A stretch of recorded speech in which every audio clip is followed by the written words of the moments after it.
항상 담임 목사님의 그 힘 있는 설교를 듣다가 좀 약간 조용조용한 제가 설교를 하면은 좀 힘이 빠지지 않을까 걱정됩니다. 하지만 그럼에도 불구하고 부족하지만 함께 말씀을 나누면서 은혜 받기를 원합니다.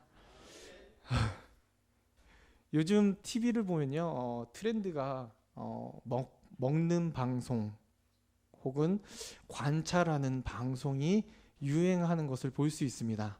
그래서요, 먹거나 아니면 그걸 가지고 서로 뭐 음식을 만들거나 혹은 다른 사람의 삶을 그냥 관찰하는 그러한 TV들 가운데서요, 어떤 사람들의 연애에 대해서 관찰하면서 그에 대해서 얘기하는 한 프로그램이 있었습니다.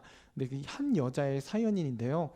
첫 번째 만났던 남자는 잘생기고 키도 크고 그리고 돈도 있고 직장도 괜찮은 남자였습니다. 하지만 흠이 하나 있다면요, 자기 여자에 대해서, 그 사랑하는 여자에 대해서 너무 무시하고 함부로 대하고 자기 배려심은 요만큼도 없고 자기 위주로 나아가던 남자였습니다. 그래서 여자가 너무 힘들어했고요. 그리고 자기 어머니에 대해서도 함부로 대함으로 인해서 되게 상처를 많이 받는 가운데 헤어지게 되었고요. 두 번째 남자를 만났는데요, 연하남이었습니다. 자상하고 잘해주고 자기를 너무 사랑해주고 배려해주는데요, 그와 그 첫 번째 만났던 남자와 반대로 어떻습니까? 그 돈이 없습니다. 취준생이었습니다.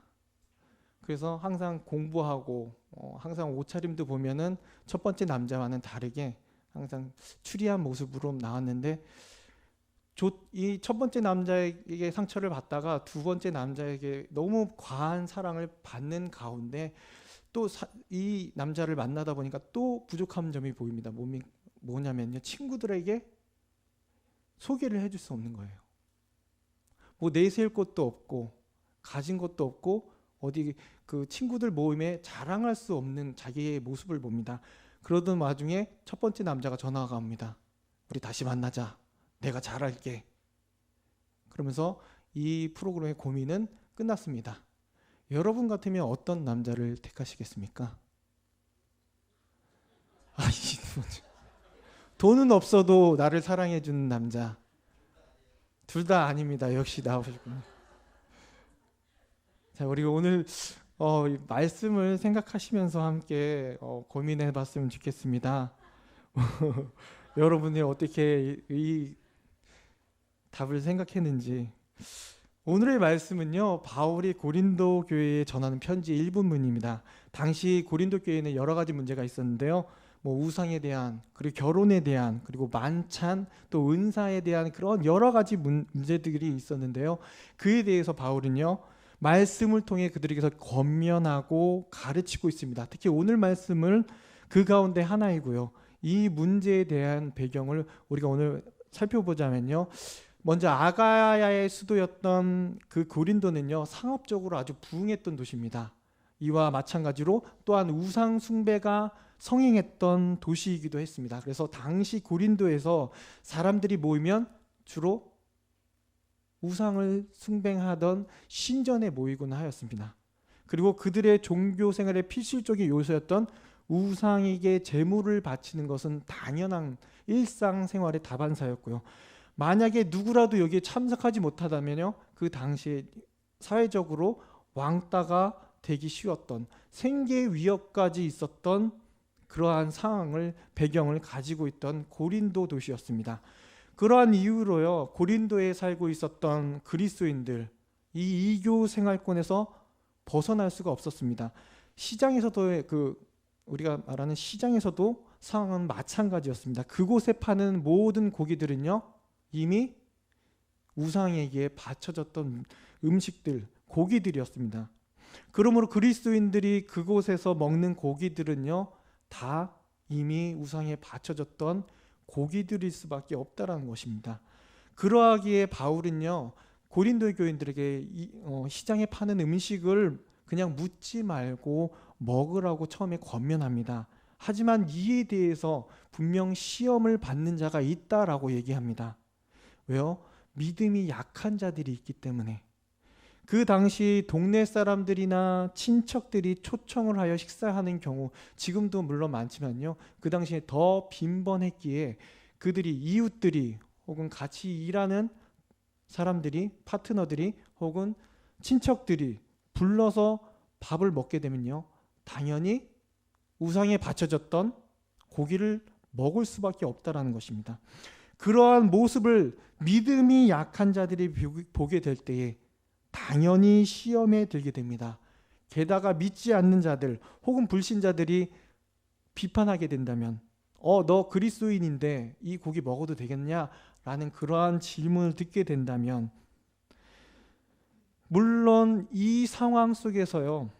만물이 주인이 하나님이심을 우리가 알고는 있지만 그래서 바울도 오늘 말씀 읽진 않았지만 26절에서 우리들에게 얘기해 주고 있습니다. 26절에 보면요. 이는 땅과 거기 충만한 것이 다 주의 것임이라 라고 26절에서 우리들에게 알려주고 있습니다.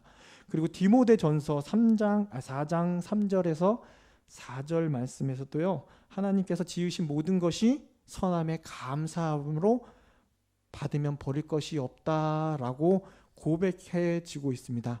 그래서 시장에 파는 고기를 먹음에 있어서 우리는요. 아무런 양심의 가책이 없이 먹을 수 있다는 겁니다. 왜요? 다 하나님께로부터 나온 거기 때문에. 왜요? 하나님이 선하게 하셨기 때문에. 하지만 그렇다 하더라도 내가 그렇다 하더라도 다른 사람에게 그것이 비판받을 만한다면 여러분 먹는 권리를 포기해야 한다는 것이 바울의 가르침입니다. 내가 믿음이 있다고 해서 내가 아무렇지 않다고 해서 시장의 고기를 먹는다 할지라도 혹여 다른 사람의 그게 걸림돌이 된다면 시험에 되게 된다면 그것을 행하지 않는 것이 좋다라는 것입니다.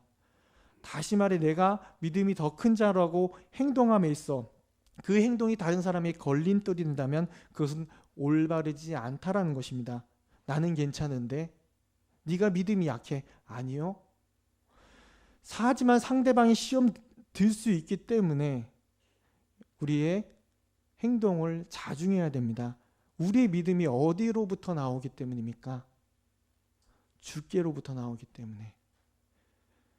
그러므로 바울은 오늘 본문에 들어있는 이 문제에 대해서 확실하게 우리에게 가르쳐 줍니다. 오늘의 말씀을 통해서요. 먹든지 마시든지 무슨 일을 하든지 오직 하나님의 영광을 위해 하라는 것입니다. 모든 일에 있어서 이 기준의 출발이 어디입니까? 하나님의 영광입니다. 내가 믿음이 크고 네가 믿음이 작다라고 얘기하는 것이 아니라 하나님의 영광. 우리는 이 말씀을 통해 우리의 삶의 목적이 어디 있는가를 다시금 확인해 봐야 되는 것입니다. 다시 말해 우리의 삶의 기준과 방향이 어디를 향해서 나아가야 되는지를 우리가 항상 잊지 말아야 되는 것입니다. 오늘 이 본문이야말로 우리의 삶의 기초가 되는 우리의 신앙과 삶의 기초가 되는 기본이 되는 말씀이라는 것입니다. 이 부분에 대해서 우리가 더 깊이 보자면요. 웨스트민스터 대소요리 문답의 1문을 통해서 우리가 더욱 자세히 알 수 있습니다. 이 대소요리 문답의 첫 번째 질문이 무엇입니까? 바로 사람의 제일 되는 목적이 무엇이냐? 주된 목적이 무엇이냐라는 질문입니다. 이처럼 우리의 목적이 무엇인지에 대해서 기본적인 사항이라면 중요한 것이기 때문에 우리에게 첫 번째로 물어보고 있는 것이라는 사실입니다. 여러분 지금을 살아가는 현대인들은요. 각자의 자리에서 각자의 목적을 가지고 살아갑니다. 특히 개인주의를 강조하는 그리고 지금은 다양성을 추구하며 인정하며 살아가는 시대를 살아가고 있습니다. 하지만 정작 우리가 그들의 모습을 보면 어떻습니까? 자기 나름대로 열심히 살아가는데요. 방향을 잃고 헤매고 있는 미와 같아 보이진 않습니까? 왜 그럴까요? 그들의 인생의 목적, 누가 주는 것이 아니라 내가 찾는 것이라고 생각하며 살아갑니다. 왜요? 내 인생은 나의 것이기 때문에. 그래서 자신의 행복과 만족을 위해 살아갑니다. 그렇기 때문에 각자의 존재도 목적도 서로 다를 수밖에 없는 지금의 삶을 살아가는 것이 요즘의 현대인들입니다. 그래서 너도 맞고 나도 맞고 저 사람도 맞다라고 말합니다. 나름대로 기준을 세워서 살아갑니다. 그러나 어떻습니까? 항상 한계가 있는 답에 불과하다는 것입니다. 그들 딴에는 목적을 달성했다라고 얘기를 합니다. 하지만 여전히 그들의 모습은 어떻습니까? 불안한 모습으로 살아가지 않습니까? 하지만 저와 여러분들은 어떻습니까? 하나님의 성경을 통해 분명히 말씀해 주십니다. 우리가 다른 피조물과는 다르게 창조되었다. 다른 피조물과는 다른 목적을 가지고 이유가 있어서 지음을 받았다라고 분명히 창세기 1장에서 우리들에게 가르쳐주고 있습니다. 그로 인해서 하나님의 자녀들은요, 질서 있는 삶을 살아가고 선을 그 목적을 따라 살아갈 수 있다라는 것입니다. 성경에서 우리에게 가르쳐주고 오늘 본문에서 바울이 고린도 교인들에게 말하고 있는 우리의 가장 주된 최우선적인 목적이 있음을 우리가 알고 있습니다. 그래서 우리가 좀 더 이것을요, 문답에 나와 있는 답변을 통해서 우리가 자세히 알아보겠는데요. 인간의 제일된, 최우선된, 최고의 궁극적인 목적이 무엇이냐는 물음에요. 첫 번째 답이 뭐냐면요, 하나님을 영화롭게 하는 것이다 라고 나와 있습니다. 우리는 이 답을 통해 깨닫게 되는 것이 있는데요. 무엇일까요? 영화롭게 하는 것. 저와 여러분들의 삶과 하나님의 영광 사이에는 어떠한 관계가 있음을 알게 된다는 것입니다. 질문은 분명 무엇입니까? 사람의 목적에 대해서 묻고 있습니다. 사람의 목적이 무엇이냐? 그런데 답은 무엇입니까? 사람은 이렇게 목적을 살아가야 된다는 것이 아니라 하나님을 영화롭게 하라고 말씀해 주고 있습니다. 분명 하나님은 창조주이시고 나는 피조물인데 전혀 다를 것 같은 두 존재라고 우리는 생각했지만 성경을 통해 바라본 사람의 목적에 대한 답은 이런 것입니다. 나의 삶이 하나님의 영화롭게 하는 것이라고. 우리가 하나님의 영광을 위해 내가 살아간다고 답해주고 있다는 것입니다. 다시 말해서요, 내 삶의 전부를 통해 하나님만을 증거하고 드러낸다는 것입니다. 나의 존재, 나의 생명, 나의 말, 나의 생각, 내 모든 부분의 근거를요, 나에게 두는 것이 아니라 하나님께 두면서 하나님을 인정하라는 것입니다. 이것이 바로 저와 여러분들의 목적입니다. 최우선으로 두고 해야 하는 것입니다. 제일로 여겨야 하는 것입니다. 그러므로 인해 우리의 삶은요, 하나님이 기뻐하시는 일이 무엇인지를 늘 생각하며 살아가야 합니다. 그리고 그 기뻐하시는 일을 최우선으로 두고 살아가야 하는 것입니다. 이러한 삶이 무엇입니까? 이러한 삶이 무엇입니까? 바로 하나님이 나의 창조주이심을 고백하는 삶입니다. 창조주 하나님을 인정하며 그 이름을 찬양하는 삶, 예배하는 삶, 늘 감사하는 삶. 우리의 제일 된 목적은 오직 그분만을 사랑하며 그분의 뜻대로 순종하는 삶이라는 것입니다. 그러므로 나의 삶에 관심사는 어디에 있어야 됩니까? 나에게 있는 것이 아니라, 인간의 목적이 인간에 있는 것이 아니라 우리에게의 목적은요, 오직 하나입니다. 하나님의 영광을 위해서.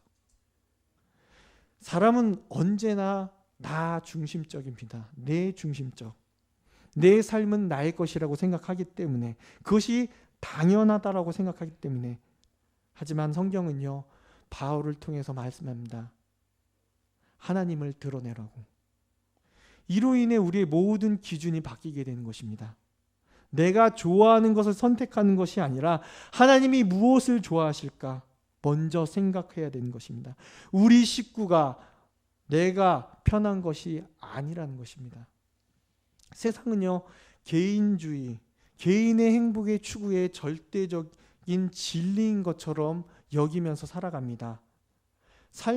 그것이 마치 나의 삶의 목표인 것처럼, 내 행복이 내 삶의 목표인 것처럼. 그런데 이런 것에 우리 그리스도인들은요, 행복하게 사는 것, 이것이 인생의 목적이라는 것에 큰 반감을 갖지는 않습니다.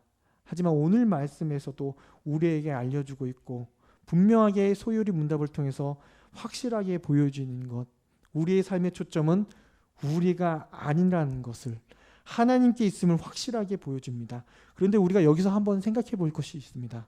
왜 우리는 나의 초점이 하나님께 맞춰진 삶을 살아가야 되는 것일까요? 당연한 거죠. 창조주이신 하나님, 나를 만드셨기 때문에. 그보다 더 앞서서 얘기해야 되는 것, 우리는 원수되었던, 하나님과 원수되어서 이미 죽어서 시체로 누워있는 저와 여러분들이었다는 사실, 그래서 듣지도 보지도 움직이지도 못하는, 아무것도 할 수 없는 그런 시체였던 자들에게 이렇게 생명을 받아 살아가고 있습니다. 어떻게요? 예수님께서 친히 오셔서 다 하셨습니다. 그의 피값으로 저와 여러분들을 살리셨고, 그러므로 나의 몸도 나의 영혼도 나를 구원하신 나의 신실하신 구주 예수 그리스도의 것이라는 사실입니다. 그렇기 때문에 나의 주인 되신 하나님을 위해, 그분의 영광을 위해 사는 것은 여러분 당연한 것입니다. 이러한 우리의 고백을 통해 우리는요, 세상 속에서 더욱더 올바른 가치관을 가지고 살아갈 수 있다는 것입니다. 물론 하나님이 창조하신 세상의 모든 것들 우리는 인정합니다. 하지만 그게 다인 줄 알고 그것만 붙들고 살아가는 사람들에게 너희가 추구하는 돈, 명예, 인기, 개인의 행복이 전부가 아니다라고 항상 확실하게 말할 수 있어야 하는 것입니다. 즉 세상의 것의 위치가, 가치가 어떤 지위를 갖는지, 어떤 것이 우선순위가 순위에 있는지를 아는 것, 돈, 명예, 인기 등이 내 1순위가 될 수 없는 것을 아는 삶, 이것이 바로 내 삶의 목적이 어디 있는지를 아는 자의 삶이라는 것입니다. 이 삶이 하나님을 영화롭게 하는 삶이라는 것입니다.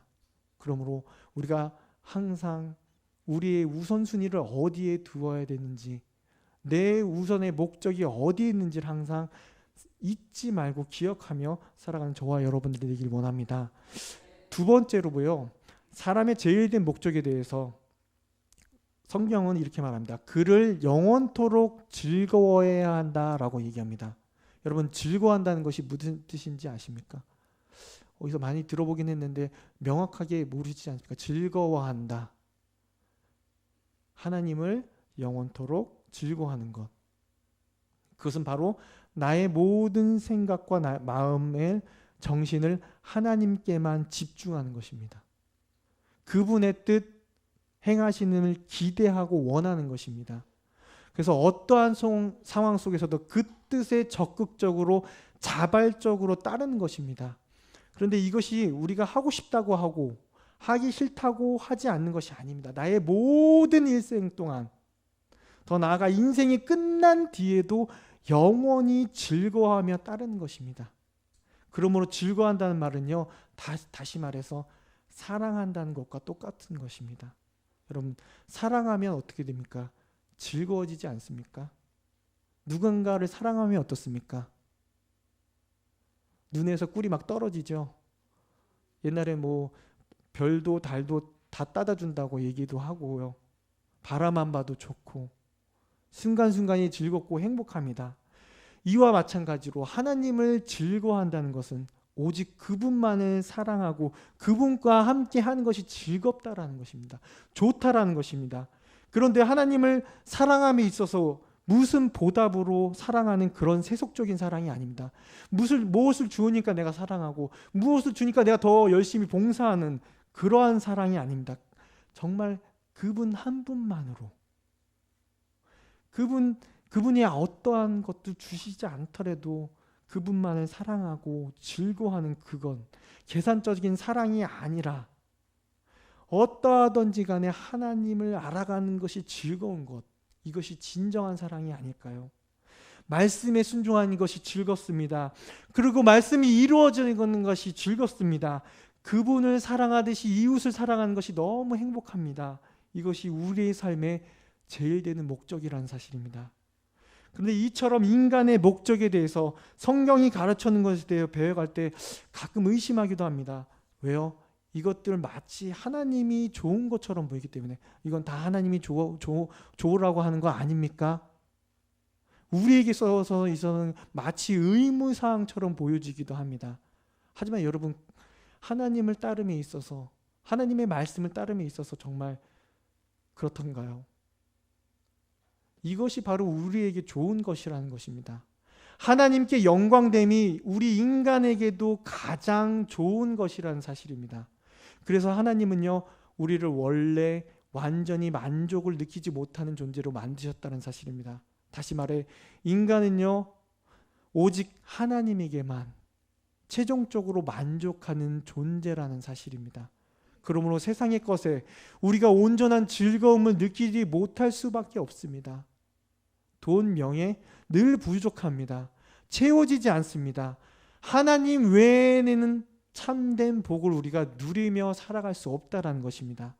세상의 것들은 항상 순간적이고 일시적인 만족만을 준다는 것입니다. 그런데 인간에게, 우리에게 하나님을 영화롭게 하고 즐거워하는 목적을 주신 이유는 무엇일까요? 이것 또한 저와 여러분들을 향하신 하나님의 사랑이라는 것입니다. 하나님은요, 쓸데없는 것을 우리에게 주시지 않는다는 사실입니다. 선하시고 인자하시고 자비하신 하나님께서요, 자신의 피조물인 우리에게 다가오셔서 말씀하십니다. 뭐라고요? 사랑하자. 우리 서로 사랑하자. 다시 말해, 최고의 존재이신 영화로우신 하나님께서 피조물밖에 안 되는, 피조물에 불과한 우리에게 오셔서 주종 관계의 의무가 아닌 대등한 관계로 서로 사랑하자라고 하고 계시는 겁니다. 하나님은 언제나 다가와서 사랑하자고 하지만 세상 사람들처럼 이렇게 생각합니다. 세상 사람들은요, 하나님을 인간의 삶과 철저히 구분되는 존재로 생각합니다. 하나님은 영적이고 우리는 육적입니다. 하나님은 영원하고 빛나지만 우리는 구차하고 구질구질합니다. 하늘의 것과 땅의 것, 왜 이렇게 구분하는 것입니까? 왜 이렇게 구분할까요? 하나님을 높이는 것처럼 보이지만요, 하나님을 인간 세상에서 쫓아내고자 하는 것입니다. 하나님을 거부하고자 하는 것입니다. 왜요? 내 마음대로 살고 싶기 때문에, 내 편한 대로 살고 싶기 때문에. 성경을 보면 어떻습니까? 너무 많은 것을 우리에게 요구하는 것 같습니다. 때론 마음을 불편하게 하는 것 같습니다. 하지만 우리에게 주신 하나님 뜻은 그렇지 않다라는 것입니다. 나의 삶의 목적이 하나님의 영화롭게 하는 것, 세속적이고 무가치한 일상이라고 생각했던 나의 삶이 먹든지 마시든지 그 무엇을 하든지 하나님과 관계 없다는 것, 무관하는 것이 아니라는 것입니다. 오히려 이러한 것을 통해서요, 나의 삶, 나의 사소한 것 하나하나를 통해서 하나님의 영광을 드러나게 하신다라는 사실입니다. 즉, 주님의 말씀들이 우리를 자유케 하고 진정한 행복과 평안을 주고 있다는 것입니다. 그래서요, 시험이 닥쳐오더라도 우리는 좌절하지 않습니다. 삶의 목적을 하나님 영광 앞에 두게 된다면 시험은 단지 많은 시험 중에 하나일 뿐이라는 것입니다. 직장을 준비합니다. 대학을 준비합니다. 사업을 준비합니다. 때론 잘 풀리지 않고요, 실패합니다. 하지만 제일 된 목적을 아는 우리는 고백합니다. 괜찮아, 다른 길이 있지. 이것이 나의 제일 된 주된 목적이 아니니까, 주님의 영광을 위한 하나의 수단이니까 괜찮아, 다시 일어날 수 있어 라고 우리는 말할 수 있는 것입니다. 우리에게는 완전한 좌절이 있지 않다라는 것입니다. 다시 재도전할 수 있습니다. 아니요, 다른 길로 소망을 두고 다시 주님과 함께 걸어갈 수 있다는 것입니다. 물론 이것이 쉽지는 않습니다. 우리는 시련 앞에서 항상 눈앞의 것이 전부인 것처럼 보여지기 때문에, 바로 눈앞의 것이 나의 제일 된 목적이 될 때는요, 우리는 미처 모릅니다. 진짜 우리의 최선의 제일 된 목적이 저 너머의 것을 보지 못하고 좌절할 때가 많다라는 것입니다. 그래서 저와 여러분들은 언제나 마음판에 새겨야 한다는 것입니다. 늘 생각하고 기억해야 됩니다. 삶 속에서 몸부림치면서 달려나가야 됩니다. 시련과 고통 앞에 우리는 몸부림치며 주께로 나아가야 됩니다. 내 삶의 목적이 어디 있는지, 누구를 위해 살아가고 있는지, 결국 우리는 어디로 가야 되는 것인지, 하나님의 영광을 위해 살아가는 자임을 우리는 항상 모든 상황 속에서 명심해야 하는 것입니다. 바울은 오늘 말씀을 통해 우리들이 가르쳐 줍니다. 우리의 생각이 중요한 것이 아니다. 하나님의 뜻이 중요하다. 우리들의 결정과 선택에 있어서 우리의 경험이나 지식이 먼저가 아니고 하나님의 뜻과 하나님의 영광이 먼저라고 가르쳐 줍니다. 잘생기고 돈 많은 남자가 중요한 것이 아니고요. 나에게 잘해주고 배려심 있는 남자가 중요한 것이 아니라 하나님의 영광을 위해 살아가는 남자가 중요한 것입니다. 우리는 이 세상 속에서 너무나도 이 사실을 잘 알고 있지만 우리는 너무나도 쉽게 잊고 살아갑니다. 우리의 삶에 우리의 최고의 목적이 어디 있는지를요. 하나님의 영광인데, 하지만 우리가 세상 속에서 이것을 잊은 채 세상의 기준과 그들의 추구하는 목적에 물들어 세상 기준에 우리의 초점이 가 있을 때가 많다라는 사실입니다. 마치 삶을 살아가다가요, 사람들과 사이에 드러나는 나의 부족함, 자격지심이라고 말하는 것들, 그로 인해서 나를 힘들게 하는 열등감, 또한 이기심, 그리고 마치 그것이 삶의 일부인 양 인정하며 이것은 나의 상처 때문에 생긴 것이야 라고 살아갑니다. 그런데 이에 대해서 야고보는 이렇게 말합니다. 야고보서 3장 14절에는요. 이런 것들은 독한 시기와 다툼으로 표현하고 있습니다. 이것은 위로부터 온 것이 아니라 땅 위의 것이라고 말합니다. 땅의 지혜라고 말하고 있는 것입니다. 이 지혜는 정령의 것이고 귀신의 것이라고 야고보는 우리들에게 가르쳐 줍니다. 열등감과 이기심, 자격지심, 우리들의 상처가 아니라고 말씀해 주고 있는 것입니다. 그럼 무엇의 결과입니까? 내가 세상을 따라 살아갔기 때문에 생긴 상처입니다. 내가 알던 상처, 열등감으로 인한 내 삶의 거짓된 모습, 이것은 바로 세상의 지혜를 따라간 우리들의 결과된 모습이라는 것입니다. 여러분, 위로부터 나온 지혜는 어떻습니까? 하나님으로부터 온 지혜는 성결하고 화평하고 관용하고 긍휼과 선한 열매가 편견이 없고 거짓이 없는 의의 열매를 거둔다라고 야고보서 3장 17절 18절에서 말씀해 주고 있습니다.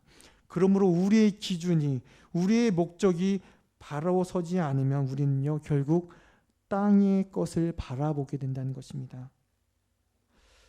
저 높은 곳을 향해 나아가는 꿈꾸는 교회 성도님들, 우리의 목적이, 우리가 나아가야 할 방향이 어딘지를 항상 잊지 않고 달려나아가는 저와 여러분들이 되기를 원합니다.